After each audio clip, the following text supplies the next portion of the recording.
El Señor esté con ustedes. Proclamación del Santo Evangelio de nuestro Señor Jesucristo según San Juan. Gloria a ti, Señor Jesús. En aquel tiempo Jesús se retiró al monte de los Olivos. Al amanecer se presentó de nuevo en el templo y todo el pueblo acudía a él, y sentándose les enseñaba. Los escribas y los fariseos le traen una mujer sorprendida en adulterio, y colocándola en medio le dijeron: Maestro, esta mujer ha sido sorprendida en flagrante adulterio. La ley de Moisés nos manda a apedrear a las adúlteras. ¿Tú qué dices? Le preguntaban esto para comprometerlo y para poder acusarlo. Pero Jesús, inclinándose, escribía con el dedo en el suelo. Como insistían en preguntarle, se incorporó y les dijo: el que esté sin pecado, que le tire la primera piedra. E inclinándose otra vez, siguió escribiendo. Ellos, al oírlo, se fueron escabullendo uno a uno, empezando por los más viejos, y quedó solo Jesús con la mujer en medio, que seguía allí adelante. Jesús se incorporó y le preguntó: Mujer, ¿dónde están tus acusadores? ¿Ninguno te ha condenado? Ella contestó: Ninguno, Señor. Jesús le dijo: Tampoco yo te condeno. Anda y en adelante no peques más. Palabra del Señor. Que por la proclamación de este santo evangelio sean perdonados nuestros pecados. Ven, Espíritu Santo, a través del corazón inmaculado de tu amadísima esposa, la Santísima y la Purísima Virgen María. Amén. Mis hermanos, qué alegría es para mí, Padre Bernardo Moncada, haber compartido este retiro con todos y cada uno de ustedes el día de ayer y el día de hoy. Para la gloria del Señor tuvimos casa llena. Nunca habíamos tenido tanta gente como este fin de semana. Siempre llega más gente y más gente, y ve uno cómo ponen carpas y cómo la gente queda por fuera en las yardas, y se pone uno a hablar con las personas y le dice uno: ¿de dónde viene? Hay gente que dice: Padre, vengo de tal estado, de tal otro. Gente que viajó de Guatemala, de Houston, Estados Unidos, de otros lugares, para venir a compartir este hermoso retiro. Y es tan bonito, tan hermoso, ver cómo Dios honra la fe de su pueblo. Porque yo creo, mis hermanos, y no podemos ser nosotros desagradecidos de ninguna manera, que verdaderamente hemos tocado la gloria de Dios. Hemos sentido esa presencia real del Dios vivo y resucitado al cual le servimos, la presencia de nuestro Señor y Salvador Jesucristo, para el cual pido hoy un fuerte aplauso, porque Dios ha estado grande con nosotros y estamos alegres. Amén. Ahora, mis hermanos, hoy domingo es el último domingo de Cuaresma. El siguiente domingo es Domingo de Ramos e iniciamos la celebración de la Semana Mayor, de la Semana Santa.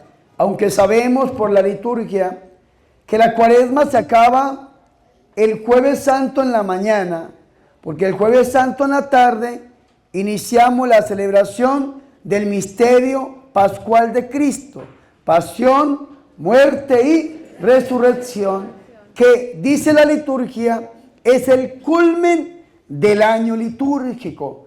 El culmen del año litúrgico es el triduo pascual de Cristo, pasión, muerte y resurrección del Señor. Por lo general, nosotros hemos venido los domingos leyendo el Evangelio según San Lucas, porque estamos en el ciclo C, y el ciclo C es regido por el evangelista San Lucas. Recordemos que la liturgia tiene 3 ciclos, A, B y C. El ciclo A lo rige el Evangelio de San Mateo, el ciclo B, el Evangelio de San Marcos, y el ciclo C, que es en el cual nos encontramos, el Evangelio de San Lucas. Pero vea qué interesante, el Evangelio según San Lucas es conocido teológicamente como el Evangelio de la misericordia, la misericordia. De hecho, en Lucas encontramos 3 parábolas. En el capítulo 15, la oveja perdida, la dracma perdida y el hijo pródigo o el padre misericordioso. Sin embargo, hoy hemos escuchado una parte del Evangelio según San Juan, pero que no se distancia, dicen algunos biblistas, no se distancia mucho de la misericordia que encontramos nosotros en el evangelista Lucas, porque hoy encontramos la perícopa bíblica que nos habla a nosotros de la mujer adúltera. Una mujer que fue encontrada en flagrante adulterio. Decía mi mamá, la encontraron con las manos en la masa, como el panadero. Y eso es importante, que nosotros lo tengamos en cuenta. Una mujer adúltera. Resulta que en la época de Jesús existían 3 pecados que acarreaban muerte. 3 pecados que llevaban a la muerte. El primer pecado que acarreaba la muerte era, ¿cuál? La idolatría. Personas que se dedicaran a la brujería, a la hechicería, a los amuletos, a los fetiches, a los talismanes, a limpiarse con el huevo, a darle culto a la muerte, a poner herraduras sobre los dinteles de la casa, que para la buena suerte, todo eso llevaba a que acarreara muerte. La Biblia ordenaba que las personas que se dedicaran a la idolatría tenían que pasar por la muerte. Vea qué interesante esto. Hoy en día hay tanta gente que practica una serie de pecados impresionantes. Y hoy en día no existe esa pena de muerte como existía en el Antiguo Testamento, pero sí existe una clase de muerte por dedicarse a la idolatría. Y esa muerte es la muerte espiritual. Aquellas personas que se dedican a la brujería, que se dedican a la magia, sencilla y llanamente se mueren espiritualmente. Había otro pecado que también acarreaba muerte. ¿Saben cuál era este pecado? La blasfemia. La blasfemia, blasfemar en contra de Dios, acarreaba muerte. Hoy en día hay tanta gente que blasfema de una manera tan fácil, tan sencilla, y tal vez creen que no acarrea muerte física, y es verdad, pero también acarrea una muerte espiritual. La blasfemia, de hecho, a nuestro Señor y Salvador Jesucristo, para que los judíos pudieran matarlo crucificado, lo acusaron ¿de qué? De blasfemia. Por eso el sumo sacerdote, Caifás, se rasgó las vestiduras y dijo: ¿para qué necesitamos más testigos? Si ustedes ya han escuchado a este hombre que se hace igual a Dios. Blasfemia. Y dicen, hay que crucificarlo. Y lógicamente que el Señor entrega su vida libremente por amor a todos y a cada uno de nosotros. Pero lo acusaron de blasfemia porque dijo que era hijo de Dios, es decir, se hizo igual a Dios. Y había un tercer pecado en la época de Jesús que acarreaba muerte.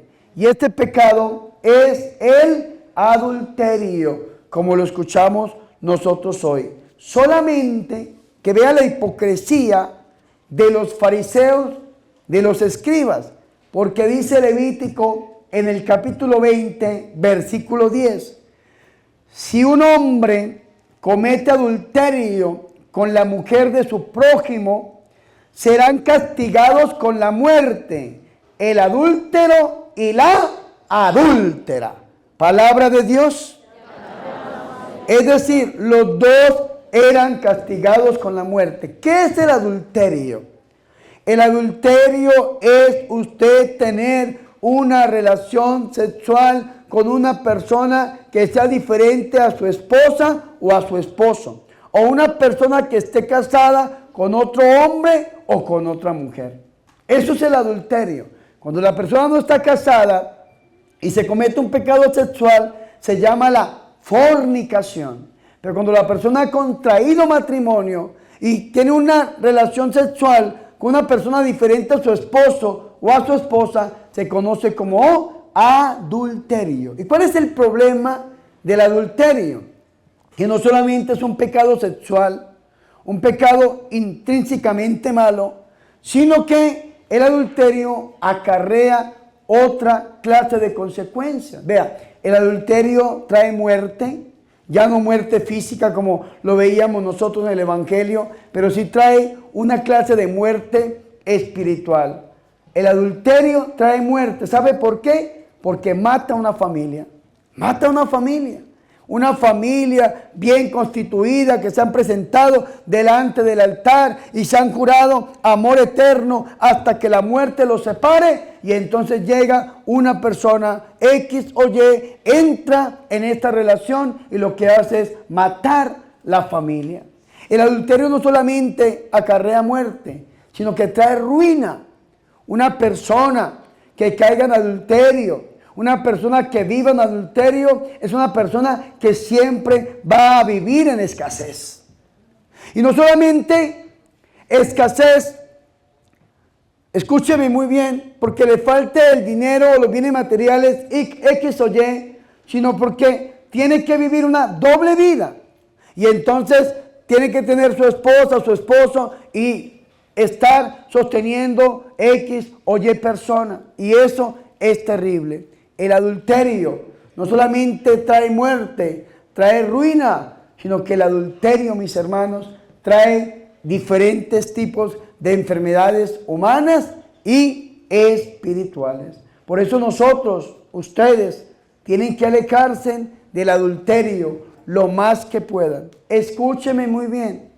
En los temas sexuales, dicen los santos de la iglesia, el que corre es el que gana.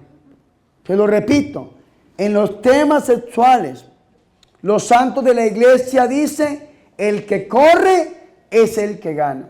Si usted tiene una debilidad sexual, si usted tiene una herida en su sexualidad y usted se va a enfrentar contra cualquier tema sexual, llámelo pornografía, llámelo masturbaciones, llámelo adulterios, fornicaciones, y usted dice, no, es que yo voy a mantenerme firme y yo voy a salir ganando, usted siempre va a perder, siempre va a caer.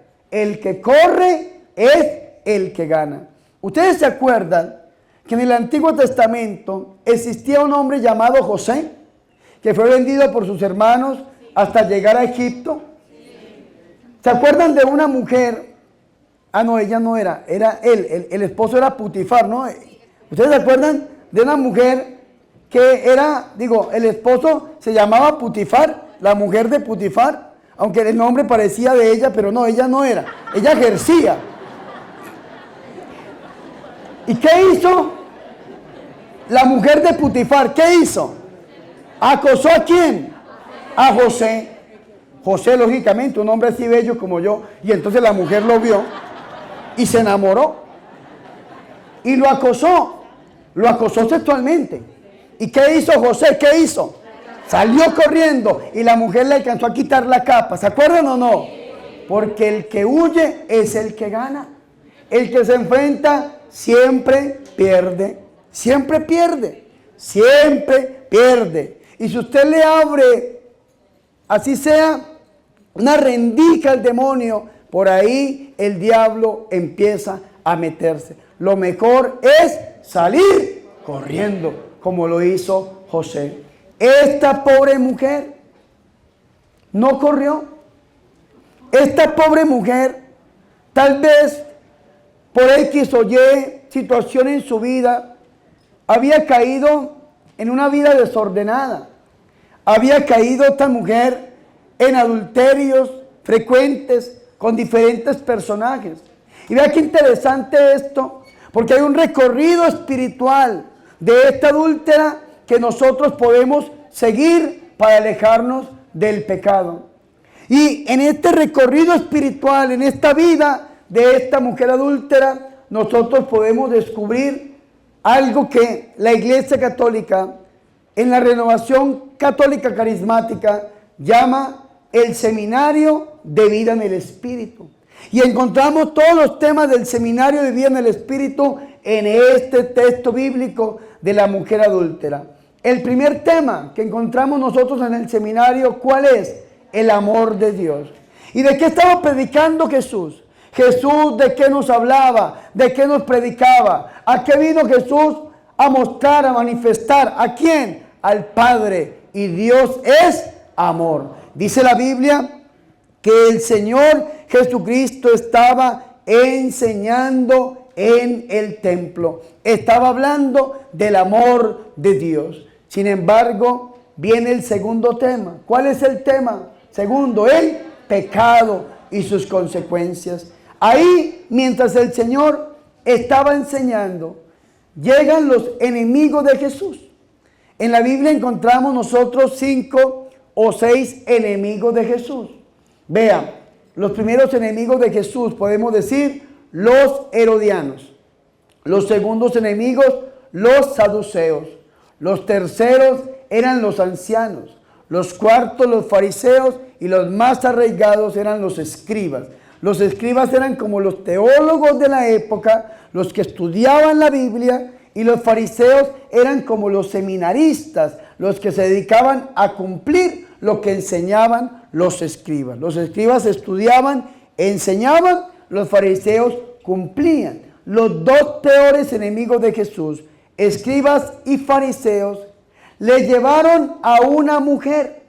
Esta mujer representa el pecado.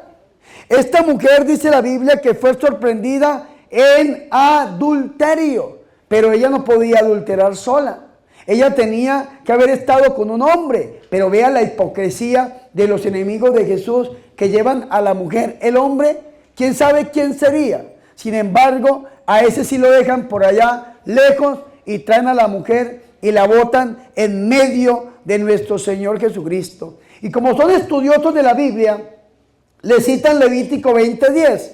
Le dicen: maestro, esta mujer ha sido sorprendida en flagrante adulterio. Vea, decía mi mamá, con las manos en la masa como el panadero. La encontraron en el acto en sí, ipso facto. Es decir, esta pobre mujer hasta semidesnuda la botaron allá, porque la sacaron, la arrastraron y con rabia la botaron a los pies de nuestro Señor y Salvador Jesucristo. Y dicen: Moisés nos mandó en la ley a apedrear a estas mujeres. ¿Y tú qué dicen? Y hace un comentario el evangelista San Juan. Esto lo decían para tentarle y para tener de qué acusarle. Vea qué interesante esto. Le botan a esta mujer. El Señor estaba hablando del amor de Dios. Estaba hablando del Espíritu Santo. El que crea en mí, de su interior correrán ríos de agua viva, había dicho el Señor. Si el Señor hubiese dicho: bueno, vamos a cumplir con la ley de Moisés para quedar bien con los enemigos, vamos a sacar a esta mujer a la afuera de la ciudad y le vamos a matar a pedradas. Si el Señor hubiese cumplido con la ley, hubiese quedado bien con los enemigos. Pero ¿dónde hubiese quedado la predicación del amor? La predicación de la misericordia, de Dios que nos acoge a todos, que no ha llamado a justos sino a pecadores, que no ha llamado sanos sino enfermos. ¿En dónde quedaba la predicación del Señor? Pero si el Señor decía: no cumplamos con la ley de Moisés, porque yo he venido a darle vida y vida en abundancia, al que lo mataban a pedradas era él. Porque estaba, según los fariseos, blasfemando e yendo en contra de la misma ley. Vean qué encrucijada tan terrible esta. Si el Señor decía que sí, perdía credibilidad. Y si decía que no, entonces lo mataban. ¿Qué hizo nuestro Señor y Salvador Jesucristo? Nuestro Señor y Salvador Jesucristo pasa al tercer tema del seminario de vida en el Espíritu, que es la salvación. El Señor le dio salvación a esta mujer que nos representa a todos y a cada uno de nosotros a través de algo que se llama una palabra de sabiduría. Palabra de sabiduría. Una palabra de sabiduría para salirse de ese acto tan engorroso, pero para salvar también a esta mujer. ¿Qué hizo el Señor? El Señor se quedó viéndolos y el Señor se agachó y empezó a escribir. Vea qué bonito esto, porque la Biblia dice que Jesús escribió en el suelo, pero no dice qué escribió. De hecho, dentro del Nuevo Testamento no encontramos ni una sola palabra escrita por Jesús. La Biblia, que es palabra inspirada, fue escrita por los apóstoles, por los discípulos del Señor, pero no hay un libro dentro de la Biblia escrito por nuestro Señor y Salvador Jesucristo. Lo único que el Señor escribió, según dice la Sagrada Escritura, fue lo que escribió en la tierra. ¿Y qué escribió el Señor en la tierra? ¿Qué escribió? Podemos divagar mucho. Podemos decir que el Señor empezó a escribir los nombres de todos los clientes de esta mujer que estaba ahí. Claro que sí. Podemos escribir, podemos decir cualquier cosa y el Señor empieza a escribir. Tal vez ve a aquel hombre que tiene una piedra en la mano y se llamaba X o Y entonces pone su nombre. Pone el nombre, que quiere decir que para ustedes ella es una pecadora y la quieren matar, pero todos ustedes han sido clientes de esta mujer y todos ustedes la han llevado a la prostitución. La han llevado a que esta pobre mujer esté en esta condición. Y vea qué interesante esto. El Señor le da salvación a través de esta palabra de sabiduría cuando se levanta el Señor y le dice: el que esté libre de pecado, que tire la primera piedra. Dicen los biblistas, menos mal que la Virgen María no estaba ahí, o si no le hubiera pegado una pedra a la Virgen, porque ella es inmaculada, libre de pecado. Ella tal vez estaba en la casa. Vea qué interesante esto. El Señor dice: el que esté libre de pecado, que tire la primera piedra. Y sigue escribiendo el Señor, y sigue escribiendo. ¿Y qué pasa en ese momento? En ese momento pasa que ellos, al oír las palabras de Jesús, se iban retirando uno tras otro, comenzando por los más viejos, porque decía mi papá, entre más viejo, más mañoso. Empezando por los más viejos, se iban. ¿Y por qué por los más viejos? Porque tal vez, es una hipótesis bíblica, sus nombres estaban escritos en el suelo y la mujer estaba al lado de esos nombres que estaba escribiendo nuestro Señor y Salvador Jesucristo. ¿Y qué significa esto? Que nosotros tenemos que alejarnos del pecado, y eso se llama conversión, que es el otro tema del seminario de vida en el Espíritu. ¿Y qué es la conversión? Yo se lo explicaba el día de ayer. Metanoia, transformación, cambio, salir de para entrar en, salir de la oscuridad para estar en la luz, salir del pecado para estar en la gracia, salir de la esclavitud para estar en la libertad, salir de la enfermedad para estar en la sanación, salir de para entrar en.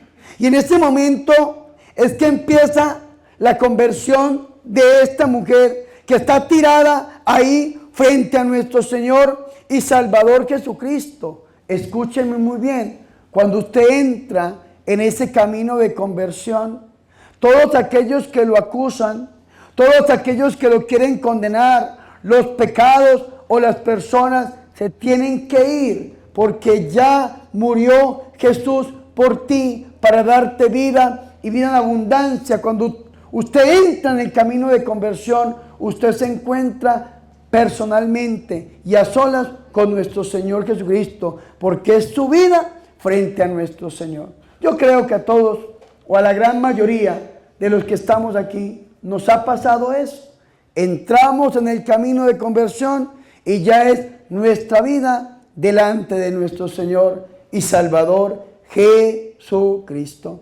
Y cuando está esta mujer sola con nuestro Señor y Salvador Jesucristo, porque dice, y se quedó solo Jesús con la mujer que seguía ahí en medio, ahí tirada. El Señor vuelve y se levanta. Y el Señor Jesucristo le dice, vea, mujer. ¿Cómo le dijo? Mujer. Más fuerte. Mujer. ¿Qué significa esto? Que el Señor le está dando dignidad. Esta palabra en la boca de Jesús significa muchísimo.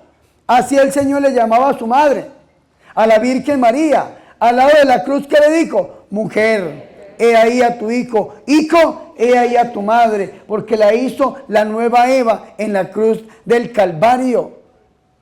¿Cómo llamó Adán a Eva? La llamó mujer, madre de los vivientes. Así la llamó nuestro Señor Jesucristo a la Virgen María en la cruz, dándole esa vocación de ser madre de la iglesia, madre del cuerpo místico de Cristo.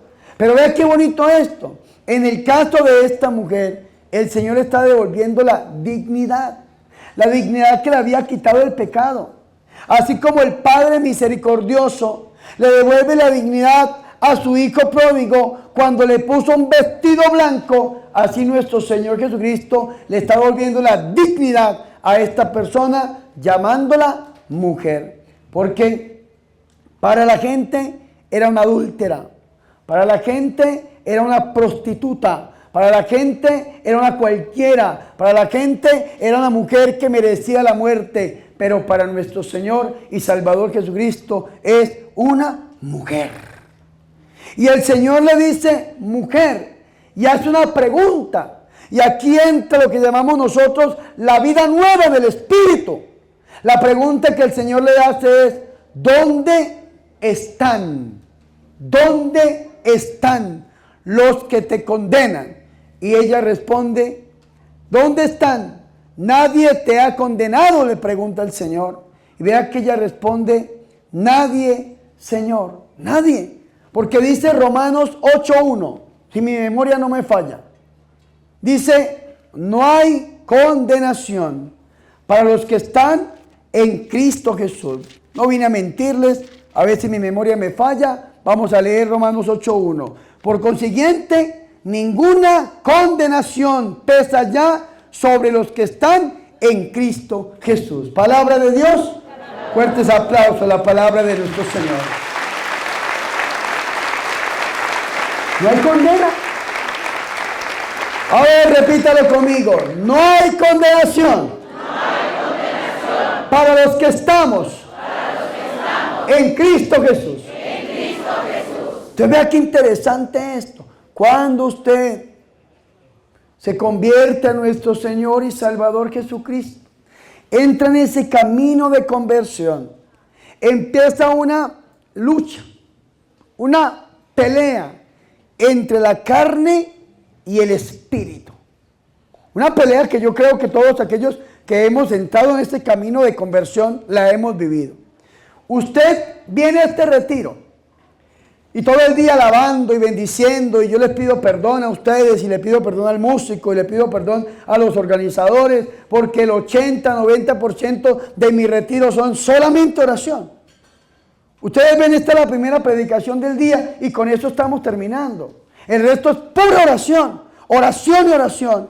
Y cuando uno viene a un retiro, y entonces el Señor lo toca, a uno le nace algo que se llama hambre de Dios, deseo de Dios, anhelo de Dios. Y usted está aquí alabando y usted está pensando, yo voy a levantarme en la madrugada, voy a orar, voy a rezar el rosario, voy a ir a misa, me voy a confesar. ¿Sí o no? Una vida espiritual empieza en la persona, pero a veces en la vida real es otra realidad, otra cosa.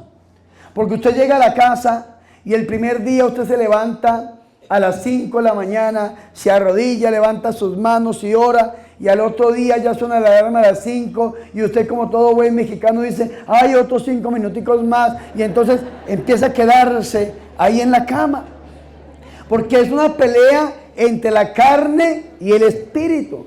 Cuando usted se levanta a orar, lo primero que viene a su mente son los pecados. Y los pecados y los pecados. Porque Dios empieza en usted algo que se llama la fase de la purificación en la vida espiritual, de las tres que hay: purificación, permanencia e iluminación. Usted entra en la vida espiritual y lo primero que viene son los pecados, los errores, y usted ora y recuerda todo lo malo que usted hizo, y usted pide perdón, y usted se confiesa, y usted repara, hasta que llega un momento en que usted tiene que llegar a la permanencia. ¿Cuál es el problema de nosotros? Que nosotros estamos de la purificación a la permanencia. Volvemos a pecar, nos arrepentimos, volvemos a entrar en oración, volvemos a pecar, nos arrepentimos, volvemos y pasamos, pero nunca nos mantenemos firmes un poco más hasta llegar a la etapa de la iluminación, que es la etapa de los santos. Los santos son personas iguales a nosotros, que se sostienen firmes un poco más, que guardan la gracia de Dios, la vida de Dios, y permiten que esa vida de Dios sea la que guíe sus vidas. ¿Me hago entender o no? Sí. Esto fue lo que Jesús le dijo a la mujer. ¿Quién te condena? ¿Qué pecados te están condenando? Vea que la Iglesia Católica habla del pecado mortal. ¿Y saben por qué se llama pecado mortal? Porque mata. Y hay mucha gente aquí que no comulga, porque está en pecado mortal. Y el Señor te hace esa pregunta hoy: ¿dónde están? ¿Quién te condena? Y tal vez tú dices, sí, Señor, estoy en pecado mortal, porque mata la eternidad. Y el Señor te dice, yo ya te di la medicina para sanarte de ese pecado mortal. La medicina está en el sacramento de la reconciliación. Ahí hay un sacerdote que está confesando. Ahí está dando la vacuna en contra del pecado. Sin embargo, vea qué bonito esto. Mujer, ¿dónde están? Nadie te ha condenado. ¿Y qué responde esta mujer? Nadie, Señor. Ojalá que nosotros pudiéramos responder así. ¿Estás en pecado mortal? ¿Puedes comulgar hoy? ¿Te puedes acercar dignamente a recibir el cuerpo, la sangre, el alma y la divinidad de nuestro Señor y Salvador Jesucristo? Y hay gente que dice no, porque estoy en pecado mortal. ¿Qué quiere decir? Que te estás condenando tú mismo. Pero quiero que sepas, Romanos 8:1, no hay condenación para los que estamos en Cristo Jesús. Y fue lo que repitió esta mujer: nadie, Señor. Y aquí viene la vida nueva en el Espíritu, la fusión en el Espíritu, cuando el Señor le dice, tampoco yo te condeno, porque el Señor no nos condena. ¿Qué nos dice a nosotros la Biblia? En San Juan 3:16, tanto amó el Padre a los hombres, que entregó a su único Hijo, para que todo aquel que en él crea no se pierda, sino que tenga vida eterna. ¿Y qué dice el versículo 17? ¿Qué dice? Se lo voy a decir por la misma ofrenda, no se preocupe. ¿Sabe qué dice? Porque el Hijo de Dios no vino a condenar al mundo, sino a darle vida por medio de Él. El Señor no nos vino a condenar. El Señor te dice, yo tampoco te condeno. Y vea qué bonito esto, la confianza que el Señor tiene en esta mujer y en nosotros. Le dice, vete, pero no vuelvas a pecar. Es decir, cuida lo que has recibido. Cuida esta gracia. Cuida lo que has recibido en este retiro. Cuida lo que recibes en los sacramentos. Recordemos que la gracia es una, pero tiene dos dimensiones. La gracia habitual y las gracias actuales. La gracia habitual, que es la vida de Dios, se recibe en los sacramentos, en el bautismo, en la comunión, en la confirmación, en el orden, en el matrimonio. La gracia de Dios, en la reconciliación, en la Eucaristía. La gracia de Dios que habita en nosotros, habitual. Y hay gracias actuales que se reciben por las oraciones, por los actos de piedad, por la fe y por vivir una vida católicamente estable. De hecho, dice la iglesia que si usted dura más de 3 horas escuchando la palabra de Dios, alabando al Señor, usted ya gana indulgencias. Hoy nosotros hemos ganado indulgencias en el nombre del Señor, y hay gente que tiene doble indulgencia porque no solamente vinieron ayer, sino que se quedaron durmiendo aquí. Tengo entendido que casi 100 personas alrededor de esto durmiendo en las capillas para poder estar hoy en este congreso. Qué cosa tan maravillosa, mis hermanos y mis hermanas. ¿Qué es lo que el Señor quiere? Que nosotros guardemos esa gracia. Y yo le digo a usted, vea, al menos hágalo hoy. Usted, cuando salga de este lugar, cuídese de no estar mucho en el celular. Cuídese de no llegar a encender su televisor. Cuídese de no llegar a ver televisión, o tal vez sale de aquí y mínimo lo llama a su compadre y le dice, órale compadre, y entonces se va usted con el compadre y termina tomando vino, tomando tequila, o tal vez lo llama la amiga o el amigo, o tal vez usted prende el televisor y el diablo, que es puerco, entonces le roba la gracia de Dios. Hoy cuídese, acuérdese de mí. A usted el diablo va a intentar tentarlo apenas salga usted de este lugar para robarle la gloria de Dios, porque Dios le dice, igual que la mujer adúltera, vete y no vuelvas a pecar. Ya recibiste la vida, ya recibiste la unción, ya recibiste el poder, Dios te sanó, Dios te liberó. No vuelvas como el perro al vómito, no vuelvas como el cerdo al lodo, no vuelvas, como dice Jeremías, como la burra al burro detrás del pecado. No vuelvas, cuídate para el Señor, cuida la gracia que Dios te ha dado. Sostente un momentico en la permanencia, permaneciendo en gracia de Dios, y vas a ver cómo el Señor te va a iluminar y cómo ese pecado ya no va a poder volver a ti de la misma manera, porque escúcheme muy bien, el Señor ha venido para darnos vida y vida en abundancia. Amén. Fuertes aplausos a Jesús nuestro Señor.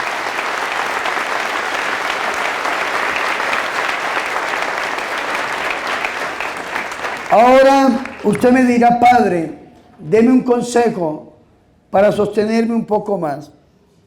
Pensemos en Dios. Dios se esconde en el vientre de nuestra Madre Santa. Después de que nace, se esconde en sus brazos. Y cuando lo bajaron de la cruz, sigue en los brazos de la Virgen María. Escondámonos bajo el manto inmaculado de nuestra Madre Santa. Vea, cuando yo estoy muy tentado, que unas tentaciones terribles en todos los sentidos, yo hago 2 cosas en mi vida espiritual. La primera, me hago un ayuno seco, el ayuno de Pablo, seco. No tomo y no como, ni agua, ni ningún tipo de alimento, y me meto de rodillas a orar y a pedirle al Señor misericordia. Dice el 4º prefacio de Cuaresma que el ayuno corporal refrena las pasiones.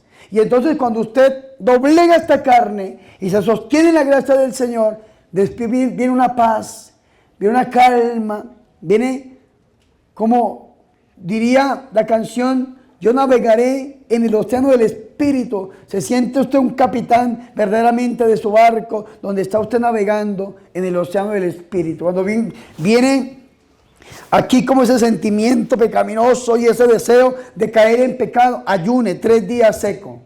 Doblegue su carne para que usted verdaderamente viva en el Espíritu. Y segundo, lo que yo hago, ¿saben qué hago yo? Me escondo bajo el manto de la Santísima y de la Purísima Virgen María. Yo lo hago espiritualmente, pero ustedes aquí en México, sobre todo en Guadalajara, lo pueden hacer físicamente. Físicamente yendo a la Basílica de Guadalupe. Y debajo de allá, de aquella tilma, usted le puede decir a la Virgen que le permita esconderse bajo su manto. Y en Guadalajara, porque aquí hay un movimiento del manto de la Virgen María. Y hay muchos mantos por ahí, aquí hay uno que lo están sacando, tráigalo para acá. Y usted puede esconderse bajo el manto de la Santísima y de la Purísima Virgen María. Vea, debajo del manto de la Virgen María no hay cabida para el demonio. El demonio está frente a la Virgen en dos lugares. ¿Saben en dónde? ¿En dónde?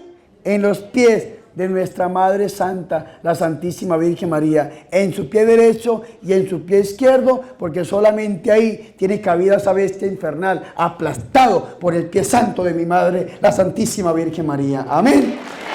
¿Cuántos aplausos al Señor?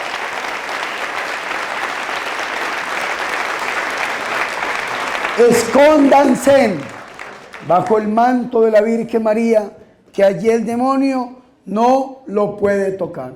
Algún hermano protestante dirá: Padre Bernardo, usted me está mandando a la Virgen y eso es idolatría. Yo le digo que frente a la Virgen hay dos lugares en donde estar. Donde estuvo Dios, en su vientre, en sus brazos, o donde está el demonio aplastado. Usted decide dónde quiere estar. Usted es el que decide dónde quiere estar. Yo lo invito a que esté donde estuvo Dios, guardado en su vientre, protegido en sus brazos, y así, y solamente así, podemos verdaderamente sostenernos en este camino espiritual que la liturgia de la Iglesia nos permite meditar a través de la perícopa bíblica de la mujer adúltera. Que Dios en su misericordia tenga piedad y misericordia de todos nosotros. Gloria al Padre, al Hijo y al Espíritu Santo.